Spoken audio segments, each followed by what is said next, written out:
Ministri i Mbrojtjes së Greqisë Nikos Dendia sot vjen në Tiranë për bisedime të nivelit të lartë që synojnë rifillimin e një procesi që ka mbetur i bllokuar prej vitesh për kufjerin detar. Media greke e Tovima shkruan se gjatë vizitës së tij në Shqipëri, Dendia pritet të takohet me kryeministrin Edi Rama dhe ministrin e Mbrojtjes së Shqipërisë Ermal Nufi. Po ashtu, sipas medias greke, Athina dhe Tirana po kërkojnë të përfitojnë nga ajo që zyrtarët grek e përshkruajnë si një fazë pozitive në marrëdhënie dypalshe. Greqia po rrit përpjekjet për të ringjallur negociatat me Shqipërinë mbi përcaktimin e zonave detare me ministrin e Mbrojtjes Nikos Dendias, që pritet vizitojë Tiranën për bisedime të nivelit të lartë që synojnë rifillimin e një procesi që ka mbetur i bllokuar prej vitesh. Athina dhe Tirana po kërkojnë të përfitojnë nga ajo që zyrtarët grek e përshkruajnë si një fazë pozitive në marrëdhënie dypalshe. Përpjekja vjen pas një vizite të kohëve të fundit të Ramës në Greqi dhe brenda kuadrit më të gjerë të mbështetjes së Greqisë për përshpejtimin e procesit të pranimit në Bashkimin Evropian të Ballkanit Perëndimor. Në qendër të diskutimeve është përgatitja e një marrëveshjeje formale që do të lejonte të dy vendeve t'ia paraqisnin mosmarrveshjen e tyre mbi shelfin kontinental dhe zonën ekonomike ekskluzive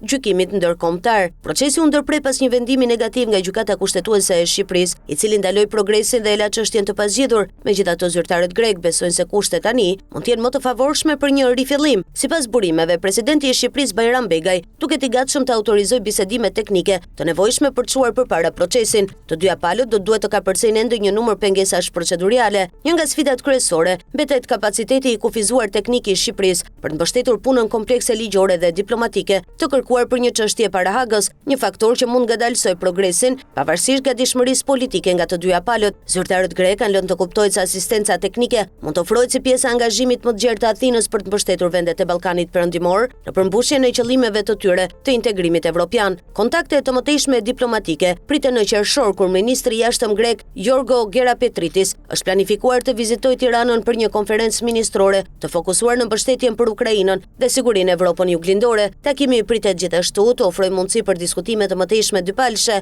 duke përfshirë rrugën e antarësimit të Shqipërisë në BE dhe çështjet rajonale. Zyrtarët grek e shohin përparimin në mosmarrveshjen detare si një shembull të mundshëm se si vendet fqinje mund të zgjidhin mosmarrveshjet e gjata përmes mjeteve ligjore dhe diplomatike, duke forcuar njëkohësisht stabilitetin dhe bashkëpunimin rajonal.